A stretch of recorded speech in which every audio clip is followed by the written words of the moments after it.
ఒక చిన్న ఉదాహరణ తీసుకుందాం. ఎవరైనా ఒక సినిమా కోసం నకిలీ టికెట్ అమ్మారనుకోండి. అది ఖచ్చితంగా మోసమే. అవును కదా. కానీ అదే మీరు నిజమైన టికెట్ కొన్నాక ఏవో కారణాల వల్ల ఆ షో క్యాన్సల్ అయితే అప్పుడు వాళ్ళను నేరస్తులు అని అనం కదా. అదే ఇక్కడ పాయింట్ ఏంటంటే ఈ రెండు పరిస్థితుల మధ్య ఉన్న ఆ చిన్న కాని అత్యంత కీలకమైన తేడానే 2025లో సుప్రీంకోర్టిచ్చిన సంచలన తీర్పు Jaspal Singh Kaural versus state of Delhi కేసుకి మూలాధారం.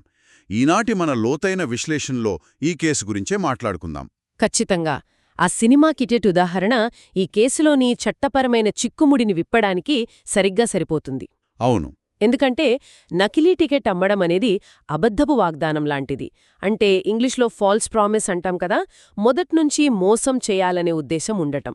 రైట్. కానీ షో క్యాన్సల్ అవ్వడం అనేది వాగ్దాన భంగం, అంటే బ్రీచ్ ఆఫ్ ప్రామిస్.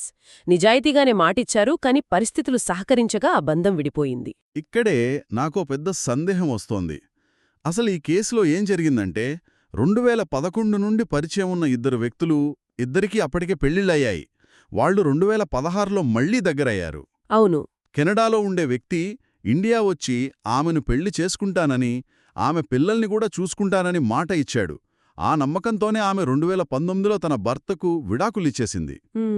చాలా పెద్ద అడుగే వేసింది. కరెక్ట్. కానీ 2021లో వాళ్లు విడిపోయారు. ఆ తర్వాత ఆమె అతడిపై సెక్షన్ 376 కింద రేప్, అలాగే సెక్షన్ 506 కింద బెదిరింపు కేసులు పెట్టింది. నా పాయింట్ ఏమిటంటే, ఒక మహిళ తన కోసం విడాకులు తీసుకునేలా చేయడం ఒక రకంగా మ్యానిపులేషన్ కాదా? పైకి చూస్తే అలాగే అనిపిస్తుంది. కాని చట్టం భావోద్వేగాలతో కాదుగదా, వాస్తవాల ఆధారంగా నడుస్తుంది. అంటే ఉద్దేశాన్ని చూస్తుందంటారా? అక్షరాల అదే. ఇక్కడ సుప్రీంకోర్టు ఆ వ్యక్తి ఉద్దేశ్యాన్ని చాలా లోతుగా పరిశీలించింది. అతను పెళ్లి చేసుకుంటానని చెప్పి వాడుకుని వదిలేయాలనుకున్నాడా, లేక నిజంగానే పెళ్లి చేసుకోవాలనుకున్నాడా అని చూసింది. మరి సంవత్సరాలు గడిచాక ఒక వ్యక్తి మనస్సులో నిజంగా ఏముందో కోర్టెలా పసిగడుతుంది? అక్కడే ఒక ఆసక్తికరమైన ఆధారం దొరికింది. ఒక మంగళసూత్రం ఈ కేసును పూర్తిగా మలుపు తిప్పింది. మంగళసూత్రమా? అవునండి. ఆ నిందితుడు తన పేరు మొదటి అక్షరాలు అంటే జాస్ అని ఉన్న ఒక మంగళసూత్రాన్ని ఆమె కోసం ప్రత్యేకంగా చేయించాడు. ఓ! దీన్ని అతని ప్రాథమిక నిజాయితీకి అతిపెద్ద సాక్ష్యంగా కోర్టు పరిగణించింది. అంటే పెళ్లి చేసుకోవాలనే ఉద్దేశం నిజంగానే ఉందని నమ్మింది. అర్థమైంది. అంటే మీరిందాక చెప్పినట్టు ఆ మంగళసూత్రం అనేది నిజమైన సినిమా టికెట్ లాంటిదన్నమాట. అచ్చం అలాగే. ఉద్దేశం నిజమే, కాని తర్వాత పరిస్థితుల వల్ల షో క్యాన్సిల్ అయ్యింది. కాని ఆమె విడాకులు తీసుకుంది గదా, దాని గురించి కోర్టేమంది? అది 5 ఏళ్లపాటు సాగిన బంధం. దీనికి సమాధానంగా సుప్రీంకోర్టు నయీం అహ్మద్ అనే మరో కీలకమైన కేసు తీర్పును గుర్తుచేసింది. అందులో ఏముంది? ఏంటంటే, ఒక పరిణతి చెందిన మహిళకు తాను ఏం చేస్తున్నానో, దేనికి సమ్మతి తెలుపుతోందో పూర్తి అవగాహన ఉంటుంది. రైట్. పెళ్లి చేసుకుంటాననే ఒక మాట వల్ల ఆమె తన ఆలోచనాశక్తిని కోల్పోయి తప్పుదోవ పట్టించబడిన సమ్మతి అంటే మిస్కన్సెప్షన్ ఆఫ్ ఫ్యాక్ట్ ఇచ్చిందని అనలేము అని కోర్టు స్పష్టం చేసింది. ఇదంతా వింటుంటే సుప్రీంకోర్టుకు విషయం చాలా క్లియర్గా అర్థమైనట్లు తెలుస్తోంది. అంతా ఇంత స్పష్టంగా ఉన్నప్పుడు ఈ కేసు కింది కోర్టుల చుట్టూ ఇన్ని సంవత్సరాలు ఎందుకు తిరిగినట్లు? మంచి ప్రశ్న అడిగారు. ఇక్కడే మనం క్రిమినల్ ప్రొసీజర్ కోడ్ అంటే సిఆర్పిసిలోని సెక్షన్ 227 గురించి మాట్లాడుకోవాలి. సెక్షన్ 227 అంటే ఏంటి? దీన్ని మనం ఒక రకమైన స్క్రీనింగ్ టెస్ట్ అనుకోవచ్చు. అంటే ఒకచోట నిజంగా అగ్ని ప్రమాదం జరిగిందా, లేదా ఊరికే పొగ మాత్రమే వస్తోందా అని ఫైర్ ఇంజిన్ పంపే ముందు చెక్ చేయడం లాంటిదా? అద్భుతమైన పోలిక చెప్పారు. ఖచ్చితంగా అంతే. కోర్టులో ఛార్జ్ ఫ్రేమింగ్ అంటే నేరాభ్యోగాల నమోదు దశలో జడ్జి కేవలం ప్రాథమిక ఆధారాలు ఉన్నాయా లేదా అని మాత్రమే పైపైన చూడాలి.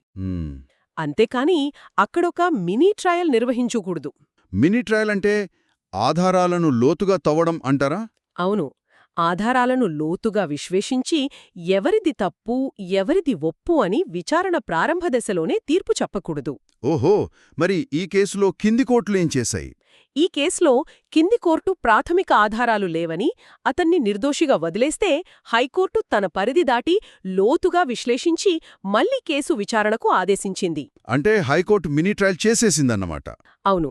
అందుకే సుప్రీంకోర్టు ఆ హైకోర్టు నిర్ణయాన్ని తీవ్రంగా తప్పుబట్టింది. అంటే ఈ సెక్షన్ 227 ముఖ్య ఉద్దేశం తప్పు చెయ్యని వ్యక్తులు ఏళ్ల తరబడి కోర్టుల చుట్టూ తిరుగుతూ తమ జీవితాలను నాశనం చేసుకోకుండా కాపాడటమే కదా? 100% నిజం. అందుకే న్యాయ నిపుణులు కూడా డిఫెన్స్ సమయంలో ఈ అబద్ధపు వాగ్దానం మరియు వాగ్దాన భంగం మధ్య ఉన్న చట్టపరమైన వ్యత్యాసంపైనే ప్రధానంగా దృష్టి పెట్టాలని ఈ తీర్పు చెప్తోంది. రైట్. మరి సామాన్యులు ఈ కేసు నుండి ఏమర్థం చేసుకోవాలి? ఏంటంటే, ఒక బంధం విఫలమైనంత మాత్రాన అందులోని బాధను తీర్చుకోవడానికి ఐపీసీ సెక్షన్ 376ను ఒక ఆయుధంగా వాడకూడదని స్పష్టంగా అర్థం చేసుకోవాలి. కరెక్ట్. సంబంధం బెడిసికొట్టినంత మాత్రాన గతమంతా అబద్ధమైపోదు అనేది చాలా బలమైన పాయింట్. అవునండి. అయితే ఇక్కడ మనం ఆలోచించాల్సిన మరో విషయం ఉంది. సుదీర్ఘంగా సాగిన 5 ఏళ్ల బంధంలోని సమ్మతినే చట్టం ఇంత సూక్ష్మంగా విశ్లేషిస్తోంది. హ్మ్.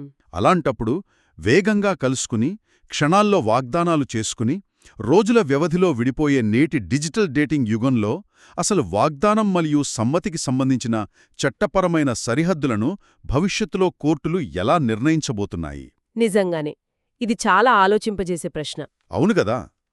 ఈ ఆసక్తికరమైన ప్రశ్నను వినేవాళ్లకే వదిలేస్తూ ఈనాటి లోతైన విశ్లేషణను ఇక్కడితో ముగిద్దాం.